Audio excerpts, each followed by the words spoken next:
Good morning, everybody. We made it home safe and sound. I would like to thank everybody for their well wishes. My mother-in-law seems to be doing okay and is on the road to recovery. We're back home now, as you can see. I don't need to spend too many days away from here before I miss it.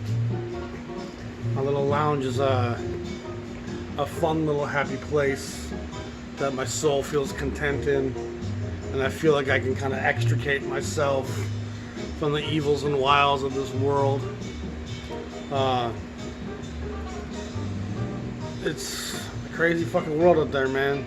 You know, we've been talking about some of that stuff lately, and a lot of it's just on my heart at times because I've had my nose in an atlas and studied history since I was a little kid, and you start to ask yourself at some point, how can we make this better for everybody? How could we get away from starvation, hunger, and all the things that tear us down and divide us? How could what was promised me as a child, a planet where there was no one hungry and no more war, how could we ever get there? And you spend a long time listening to other people's ideas. When you kind of dig into your own head and try to wrap your head around it, it certainly reveals that the path we're on will never intersect with that destination. We'll never get there. You know, I just had such high hopes for us in this lifetime, and instead we seem to be going backwards in a lot of ways, and race is just a byproduct of our economics and our greed. And the one thing we've sacrificed for greed is love, trust, commitment, relationships, human connection. We sit all day staring at screens and talking to ourselves, looking at our phones, go on dates, looking at our Twitter. And meanwhile, what's real and tangible is dying all around us. And on the inside, there's just an emptiness. And love is what's missing. Holding our commitments and our promises is a source of our self-worth.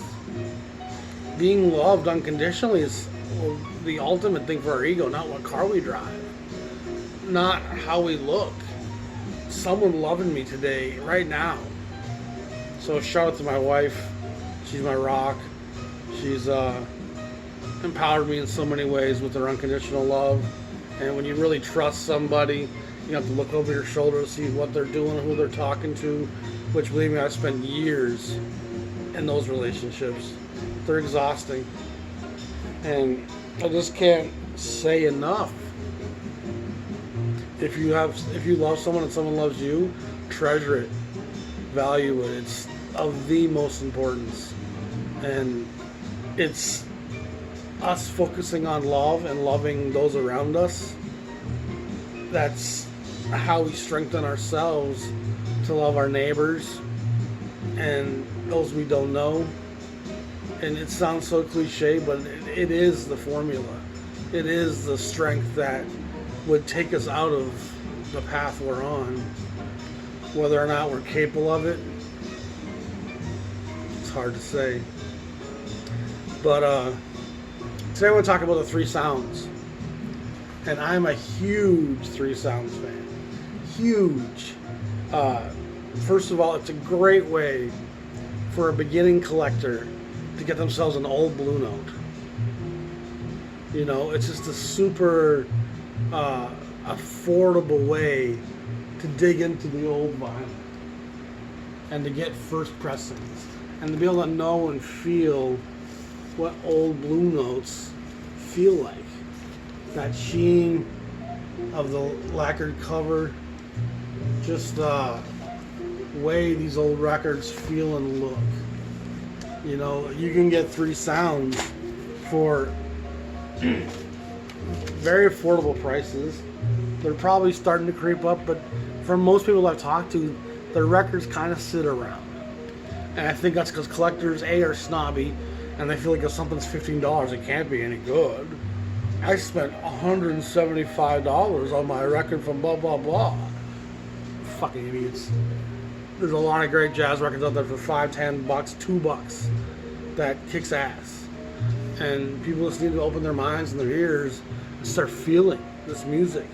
Start getting where this stuff is coming from. The Three Sounds were an entity from 1956 to 1973. And at the root and the core of this group is a guy by the name of Gene Harris.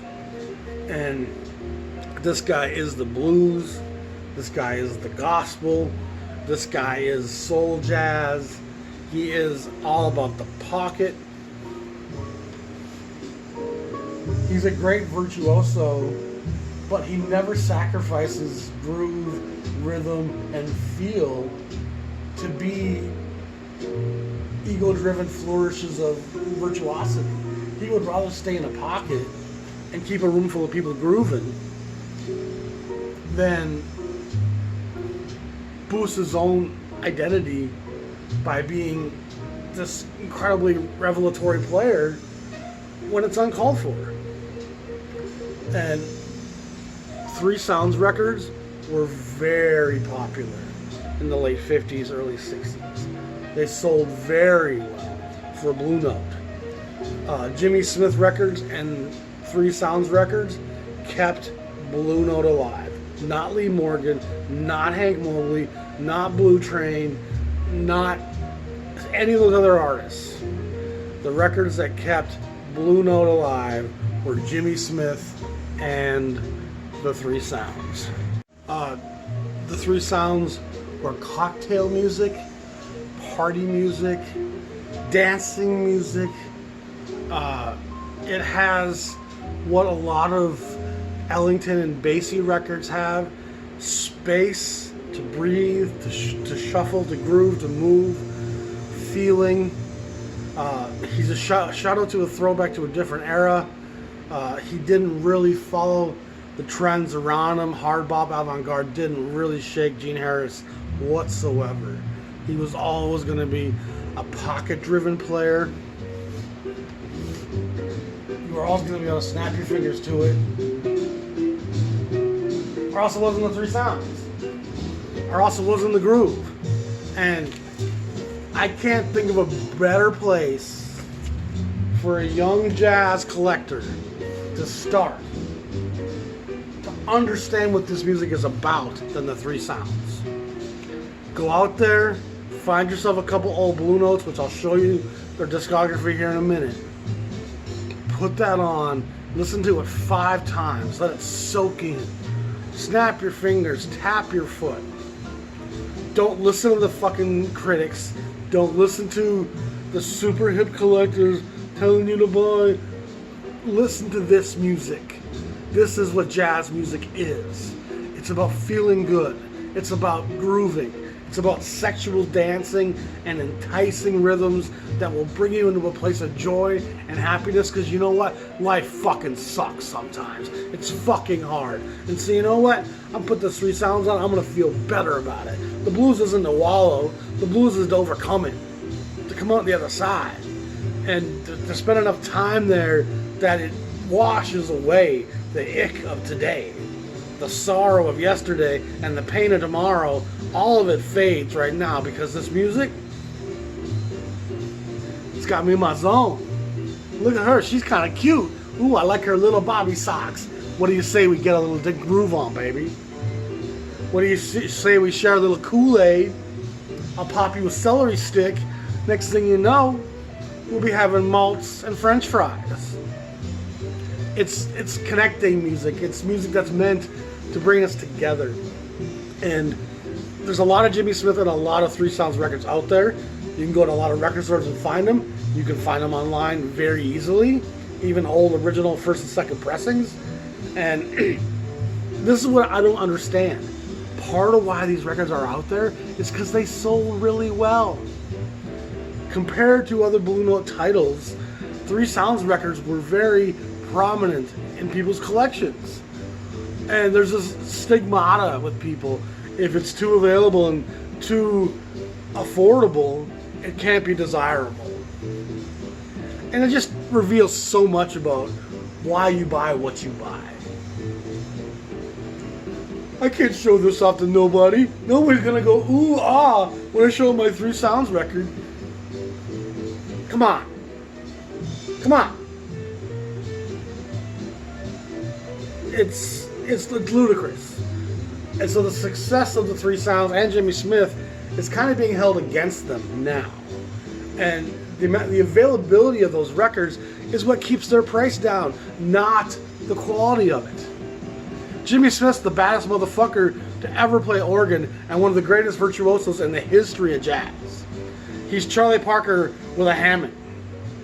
Gene Harris has more groove and pocket in him than all the avant-garde put together in a blender and chopped and cubed and diced. Gene Harris is that pocket of funk. His pockets are stinky. You look in that motherfucker, there's some stinky shit in that pocket because he lays the funk down. And remember something, the feel you get when you orgasm and you make this face is the same face you make when you smell something that's really funky. It's the same face you make as a music lover when you hear something that stirs you. You're like, that's why George Clinton and James Brown called it the funk. Because it's funky like that sex. See what I'm saying? If you ain't making that face, because it so swings your ass off, I don't know what you're doing. Joy. If the music ain't making you feel joy, and I talk a lot about the oppression of the black and the music that these guys made. And it wasn't to wallow in self-pity and feel shitty about their lives. It was to overcome and celebrate in spite of this shit. This is when I was born in time in history. I can't change it. My skin ain't gonna go different anytime soon. I'm stuck in this. I can sit here and feel sorry for myself all fucking day, or I could be alive, resistant, joyful. Jazz is those things. Jazz isn't a wallowing in the tyranny. A jazz is an overcoming the tyranny. And music that doesn't fill you with joy, it ain't jazz. Music that doesn't make your foot tap, and you want to find a little lady to get your little groove in with, it ain't jazz. It might have elements of, but it ain't. Even Mingus song is like Black Saint Cinderella. This is black folk music. This is composed, arranged, overdubbed. This ain't jazz. He knew it. So all these avant-garde fans and free jazz fans trying to claim that the shit they love, this is jazz. Fuck you, how dare you call it not jazz? It ain't. If you can't swing to it, you can't dance to it, you can't tap your foot to it, Mingus will tell you, if it ain't got that swing, it don't mean a thing. And guess what Gene Harris got? Swing all day. They're from Benton Harbor, Michigan. And they were initially the 4 Sounds, believe it or not.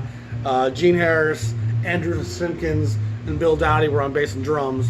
And then there was a 4th member for a while called Lonnie the Sound Walker on sax. So it's interesting that the 4 Sounds, the guy that was nicknamed the Sound was the guy that said adios. But the 3 Sounds ended up moving to DC for a while before they eventually moved to New York. And they caught the eye of Alfred Lyon and Orrin Keepness as well. And believe it or not, the first session they recorded, and I kind of had forgotten that the 3 Sounds were on this record, was a Nat Adderley record session at Riverside from 1958. And this record swings. Johnny Griffin's on this, as well as Nat Adderley. And Griffin and Adderley are both 2 of the most unheralded horn players in jazz. And one of the things about a piano trio is when they have horn players, it allows them to really sit back and pocket. See what I'm saying? When it's just the 3 of us, Gene's got to do extra tinkling, extra filling, some color and some shade. The bass and the drums got to do a little extra this and that sometimes. But when you got horn players, oh shit guys, this is going to be good. This is going to be fun today. Today we're just going to put some meat in the pocket. And then we're going to sock it. See what I'm saying? We're going to get that fuck on. I want you to feel my love for you. And I'm going to show it to you make you surround you with it. It's going to wash over you. It's going to be so simple and straightforward. So yeah, I kind of had forgotten that the Three Sounds were the backing group on this. This is an outstanding record. Like I said, it's a Riverside session from '58, and it's the one and only time they appear on Riverside. And I got to try to remember to show these record covers, keep them still for the folks. Which of course moves them to Riverside. And at the very end of the 1500 series, 1599, there is a 1600. It's this first Three Sounds record on Blue Note. If you'll see it right there, it's number 1600. And it's not a new sequence, it's just the continuance and finality of the 1500 series. And then they right away move into 4000 after this, with Sonny Rollins' Nuke's Time and Jimmy Smith House Party and all those early 4000 series records. But this is a fantastic late 1500 series record. I've listened to it, I've played it at gigs umpteen times. It just is such a perfect shape, shade, and color. And I love everything about it. And if you're a beginning jazz fan, listen to me, the Jazz Shepherd. Join my flock and play music that you're going to actually like. Don't convince yourself that you like it because you feel like you have to. And I feel like so many jazz fans feel obligated to like the heaviest, farthest up because that's what the critics told me was great. And I'm sitting here going, I like this. I think this is great, right? Sitting to Bitches Brew squeaking through your head for an hour and a half, it's not a joyful experience. Bitches Brew sucks, it's painful. And yet so many fans feel obligated to love it because the critics say it's one of the great records ever. Maybe Columbia's marketing has convinced you it's one of the greatest records ever. And Bitches Brew does have importance. It does have a relevance in jazz. But 80% of the jazz fan listeners aren't going to get it. It's all dealing with such weird dissonance and sonic experimentation that it's a musician's record. And I'm a musician and I find it trifling and annoying. I find it ego-driven and blasé. Really, 24 minutes of this? When is this going to change? When are you going to resolve this with a tonic? When are you going to give me some flowers? This is all stem and leaf. I need some beauty. Give me a resolution to this tense air that I'm fighting my way through. Bitches Brew don't do that. These records will always give you tension and resolve. They'll tell you a story and they'll give you an ending. So for jazz fans, if you're just starting out, buy 3, 4, 5, 6 Three Sounds records before you fuck with Ornette Coleman. You don't need Pharoah Sanders in the first chapter of the book. He might come along in chapter 7, or he may not come along at all, depending on who you are. But if you are into vocal jazz and you want jazz for cocktail parties and you want to feel like I got a turntable, I need to play jazz for my friends so that when they come over, they'll know how hip and Three Sounds. Just stop looking, trying to find it. It's right there.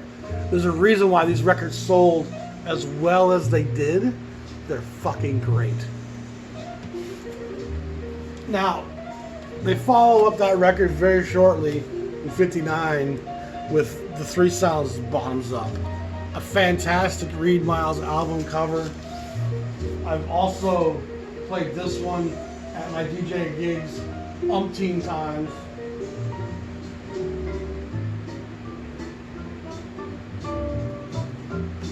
Ellington or Basie could be playing that. Basie could be chopping that down right now. And me and my friend Jean-Michel were talking recently about just how important Basie was as a piano player. He's one of the true architects of minimalism, of the essence, what needs to be played. Let's not go too far beyond what needs to be done. And if I'm good at what I'm doing, your ears will actually fill in some of the intervals that I'm leaving empty. And what I don't fill in, that bass player might add that third, that fifth, and that seventh because he's walking around. So I might just chop down a little clong, clong, clong, clong, and allow the thing to breathe. And so again, I just can't emphasize enough. there's nothing to be ashamed of by saying, I like piano trios. I like music that I enjoy listening to. I like to play records that when my friends come over, they don't cringe and go, I'm gonna go smoke a cigarette. Can we play something different? How about we watch a movie? It makes you pretentious. People don't admire that. They're not like, oh, you're so cool because you listen to music that I can't stand. It's ridiculous. Jazz should never be that. And you turn more people away from jazz by trying to play some super obscure screeching shit than if you just played this. There's a reason why these records sold really well. 4012, which puts it right before this one. Was this one 4014? Yep. So 4012, 2 releases before this, they back Lou Donaldson, LD+3. And again, show you the cover. I'm trying to get better at that. This record is fantastic. It's Lou still in his very early stages.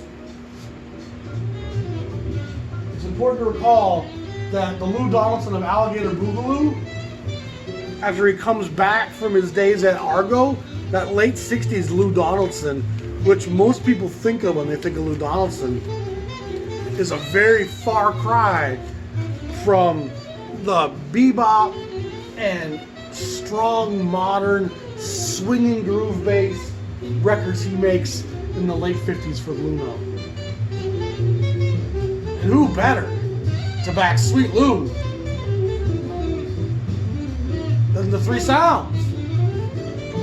Fantastic session. They're just cooking. It's just a groove party, man. Ride that train. Love it. Love everything about this record. It's such a joyous expression.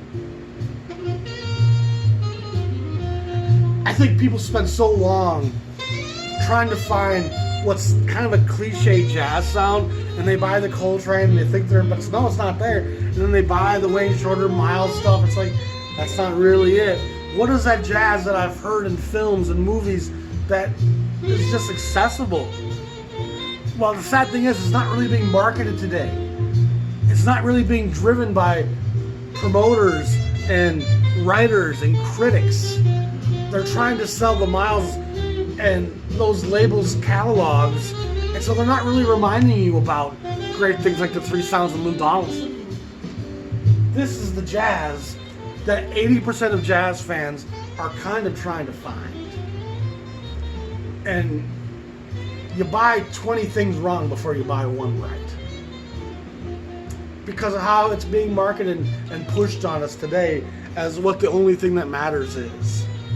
And a lot of the stuff that's very experimental, a lot of the stuff that's very innovative, it's seldom very accessible. You know, a lot of Mingus records are pretty tough listens. That stuff on Candid hurts, some of it. Some of it's just about the sound quality, but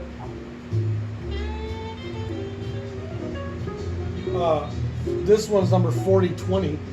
So they got 3 records with the Lou Donaldson there within 8-9 releases. And so very quickly Alfred realizes that these guys are going to be a meal ticket for me.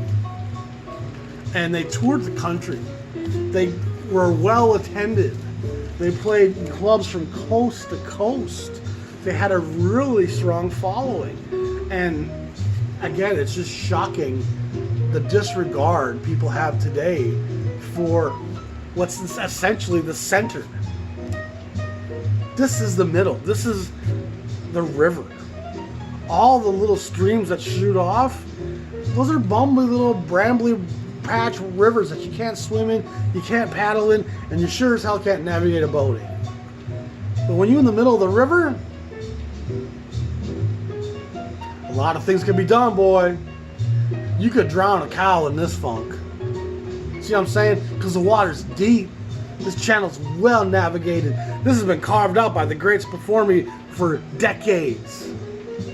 So allow me to put my boat in this water and let's get some paddling on. And I just, like, the covers are fantastic. A lot of them are great shots of them around New York City. Reed Miles, of course, fantastic. Simple graphics, the sans serif look. Again, look at the joy on these brothers' faces. These guys are using this music as a therapy, as a tonic. And it's what the music is supposed to do. This one now is number 4044, moving along. Another record I've brought to my gigs umpteen times.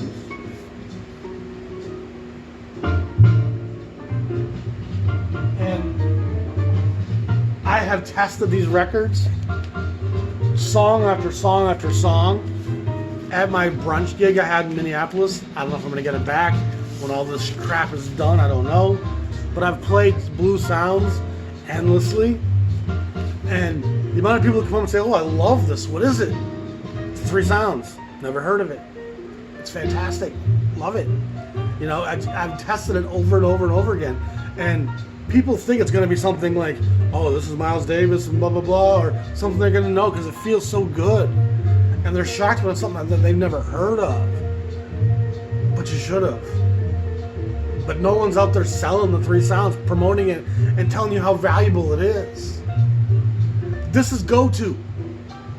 This could be on your plate every day. It's like potatoes. You don't want the same meat every day. You don't want the same vegetables every day. But you can always mix me up a potato, fry it, chop it, dip it, bake it, boil it, mash it. I want potatoes on my plate. Three Sounds are that. They'll chop you up some goodness. Sprinkle you on some love. 4072, another fantastic Reed Miles cover with the kind of graphic layout, the open space, the simple fonts, the chopped Frank Wolf photograph, the great color ensemble, Hartford Whaler colors, baby. Love it. Another record I've played endlessly, and I'm going to say that for probably almost all these records. I play Three Sounds a lot. It just does what I needed to do. And I've sat in bars playing jazz for 10 years now, DJing for 20, and I started dabbling in jazz at gigs, you know, early in the night or closing, as far back as the early 2000s. And in those days, it would have been, you know, Roy Ayers, Donald Byrd, maybe a little Johnny Hartman to close the night when the lights kind of came up. You know, I was dabbling. I didn't really have the knowledge to know how to use jazz. And I was shocked by how often people would cringe at horns. They would cringe at anything avant-garde or edgy. Bitches Brew, screech! It was like the needle scratch off the record at the dance floor. What? It's not enticing music. It drives people away. And I can speak from a standpoint of, there's 200 people in this room. Most of them are having happy hour. It's not dance time yet. Let me see how little Pharaoh's down. Oh. Why is everyone looking like... And that's the nice thing about piano trios, is they don't have those horns. They're going to kind of bleed and fill the same register sonically as the human voice. And that's one of the things I've found, is that when you're playing volume as a DJ, if you don't play a lot of mids and highs, the range where people's voices are, you can have a pretty decent volume going with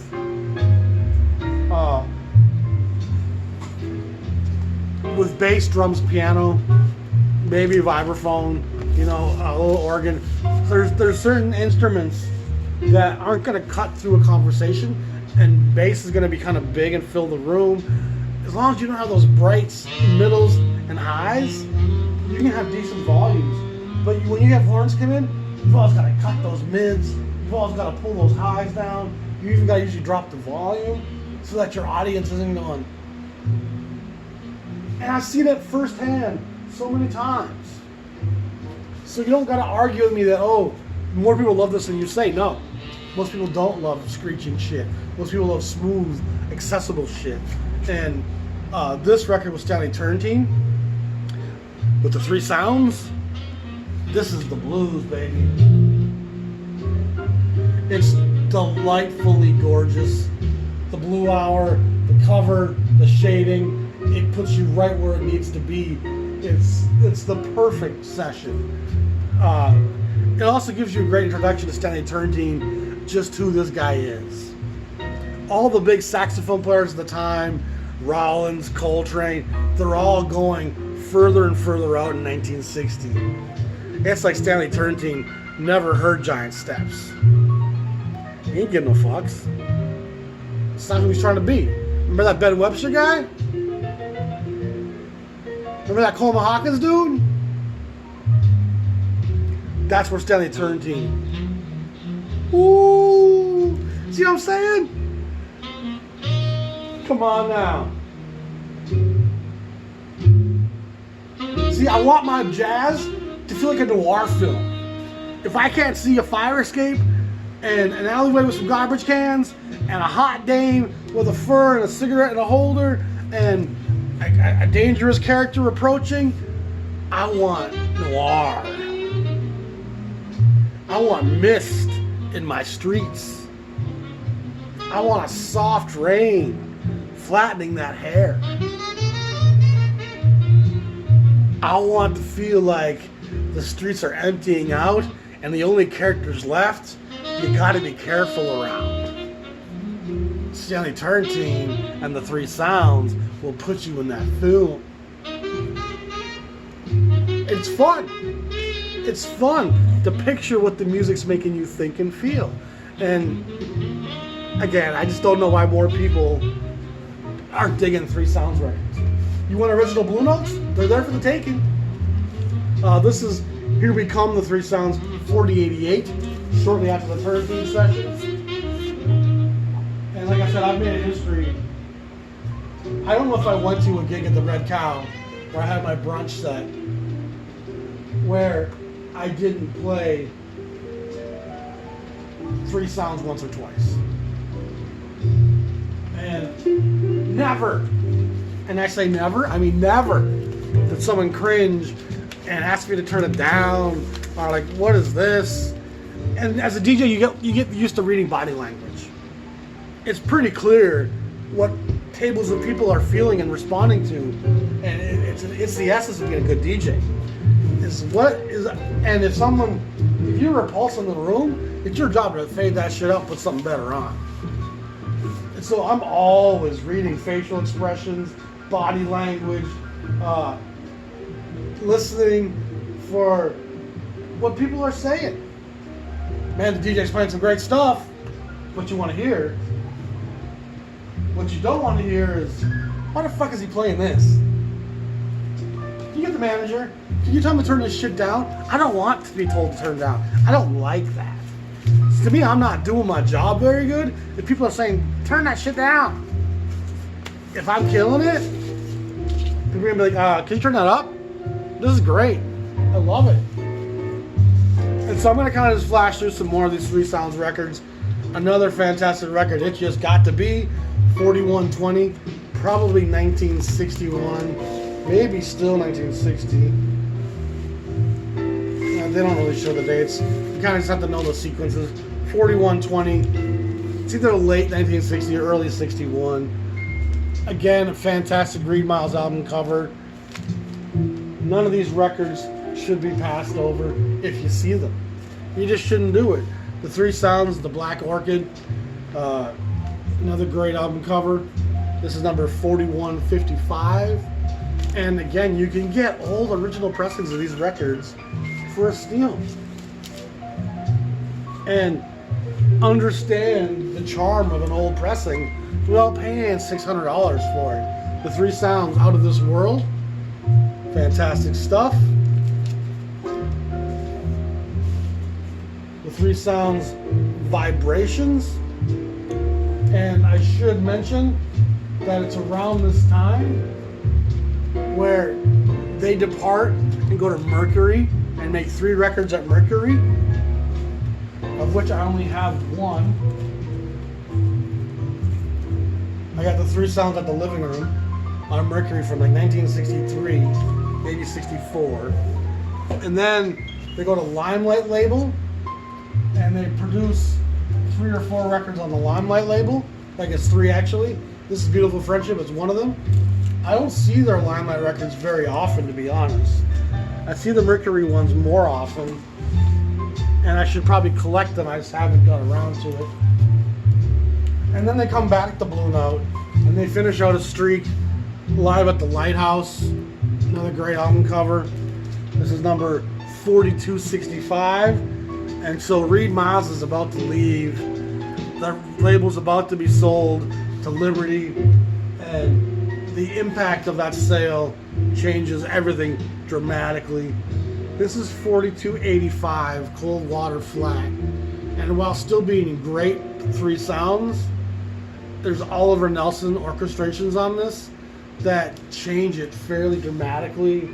And Oliver wasn't afraid of big sweeping horns and some strings and woodwinds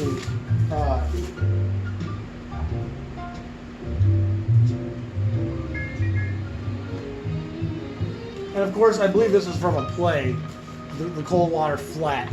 And so they're probably trying to bring some of the theatrics and the drama into the music. Oh wow. This was actually signed by Gene Harris. I've never noticed that before. It says, to Lynn, my best wishes straight ahead, Gene Harris. I got the man's autograph. I never knew that. I'm a huge fan. And by now Donald Bailey is on the drums. Bill Dowdy has stepped aside. Very interesting. It's a cool record, and Oliver Nelson isn't too obtrusive here, which he certainly can be in some settings. Oliver Nelson never deemed himself being hired for a session to not be noticed. When Oliver Nelson puts arrangements on something, there's always going to be some pretty big, swelling sounds that happen. But it's a great record, actually. I've always enjoyed it. This record actually doesn't come out until the 80s, if I recall. This is called Babe's Blues, and it was released in Japan originally. I think it does have a sequence, 44-34, but it didn't come out at that point. It doesn't. It was recorded in '62, but I don't think it comes out till the 80s. But it's the classic trio. It's great stuff, and Blue Note sits on so much stuff that other labels would die to own and have. They go to Verve briefly, and I like the Verve stuff. This says it's from 1962. It's Blue Jeans, the 3 sounds, and I think it's still all the original guys. Yep, Dowdy, Simpkins, and Harris. A great picture of the guys, young fellas. Solid stuff. Produced. Jack Marr does the write-up. Creed Taylor produced and arranged it. Creed Taylor probably would have loved to have had more 3 sounds available to him.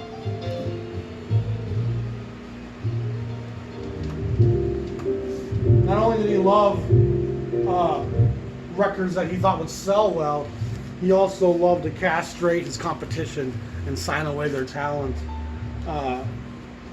So I guess they must have gone to Verve briefly, then to Mercury, then to Limelight, and then back to Blue Note.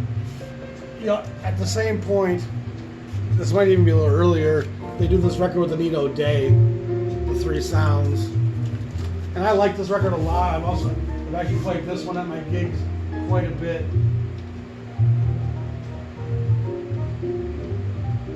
And from what I've heard, she thought these guys were a joy to play with.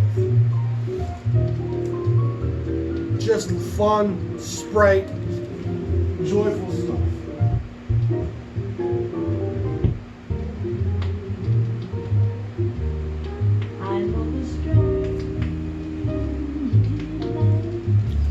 trying to recall if this was live or studio.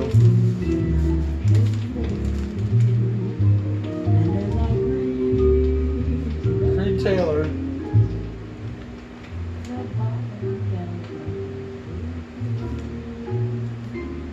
It sounds like it's probably a studio recording. But not spoken of as much as she should be. She's fantastic, and this record she does with them is gorgeous. And then what happens is Gene eventually retires. He goes to Boise, Idaho, of all places. And for any of you Europeans who don't know where Boise, Idaho is, that's Rocky Mountain, Northern America, Montana, ranch land, not a lot of brothers. I guess he plays in some club there, piano many nights, and loves his break, and just takes some time off. And I'm sure watching jazz be ripped out from under him and rock and roll and all the music change, it's got to be tough at times for these guys to watch their art form become invalidated by what's happening around them. But Gene is eventually coaxed back into the scene in the 80s by the great Ray Brown. And I want to mention my friend Jean-Michel Reeser. His nickname is Beethoven. And this fella, he'll often comment on my posts and my videos. I'll often mention him in my videos. We're great friends. He's taught me a lot.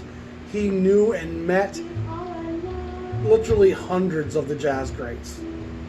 And his dad was a big jazz fan. He started going to jazz festivals at a young age. He ended up starting promoting and booking shows. He sat on Basie's knee and Ellington's knee as a young kid.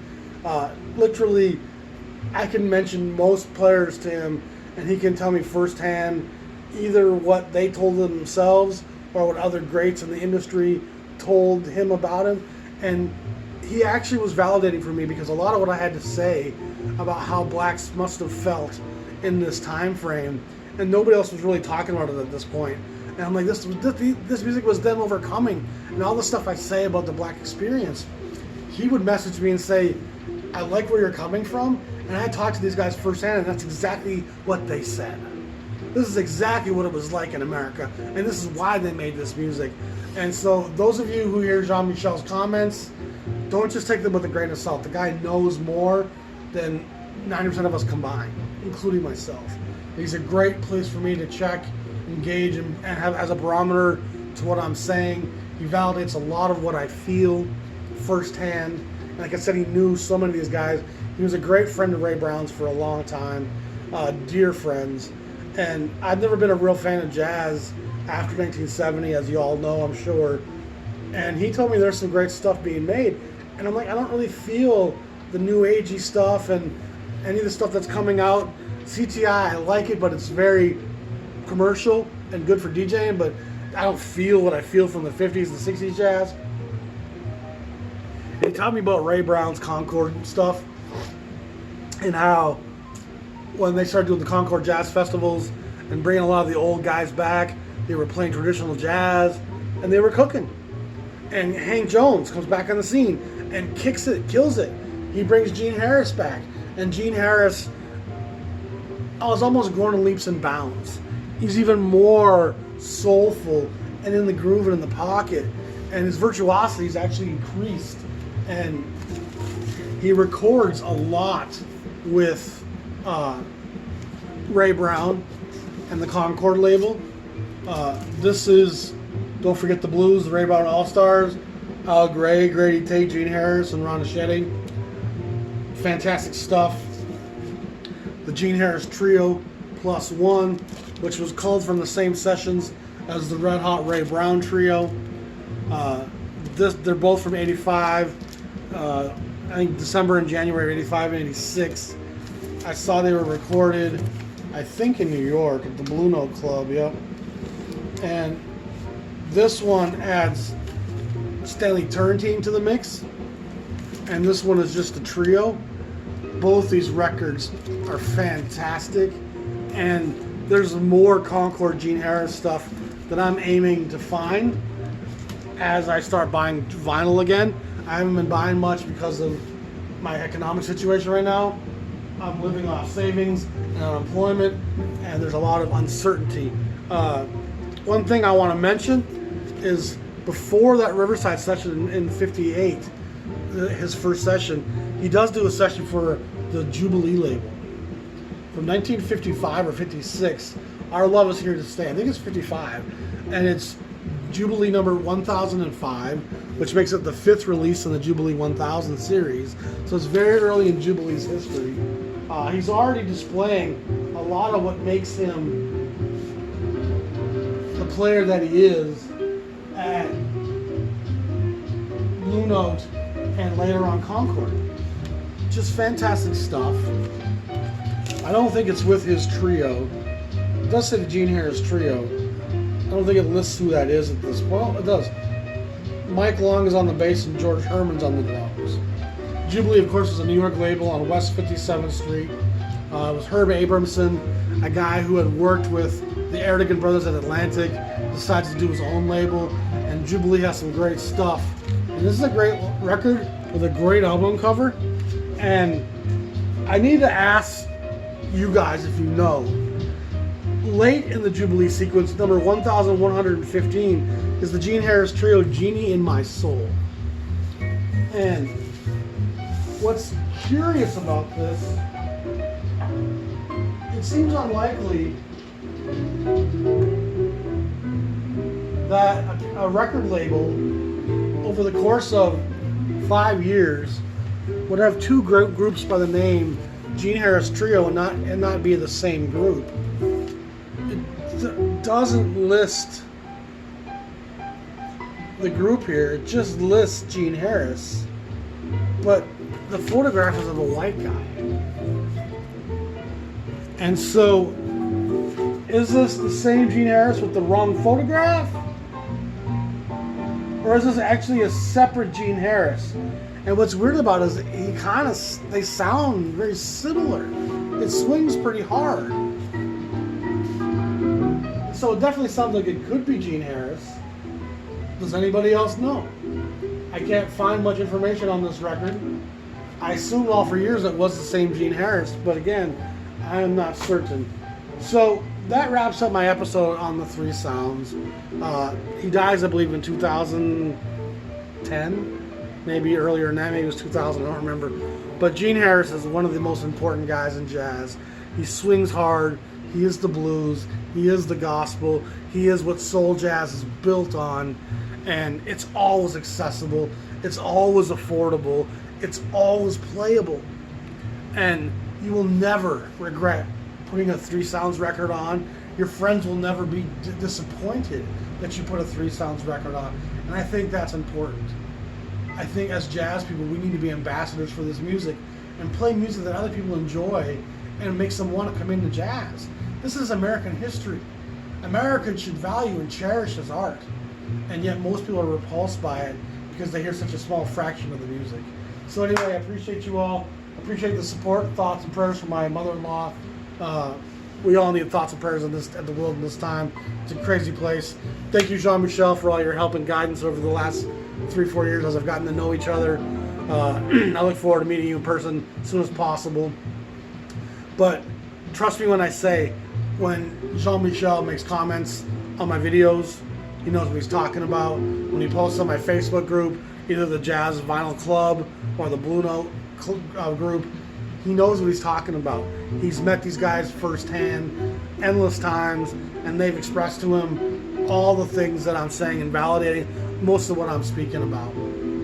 So it's coming from a fairly direct source from me and my feelings and being validated through people who he actually genuinely knew and sat with and dined with and lived with and toured with. He was a big part of a lot of the European jazz festivals and was at all the great shows. He sat and listened to many of the recordings. He was in the audience. And a lot of my feelings even on what's important in jazz and what's the essence and the center of jazz, he also agrees completely that we need to emphasize the commercial aspects of jazz, the jazz that's enjoyable, and return people to loving and listening to jazz because it's enjoyable to listen to. Warren Moon, the Houston Oilers. I don't know if any of you guys remember Warren Moon, but he played for years in Canada when I was a kid for the Edmonton Eskimos. They won 5 Grey Cups in a row before he came down here to play for Houston.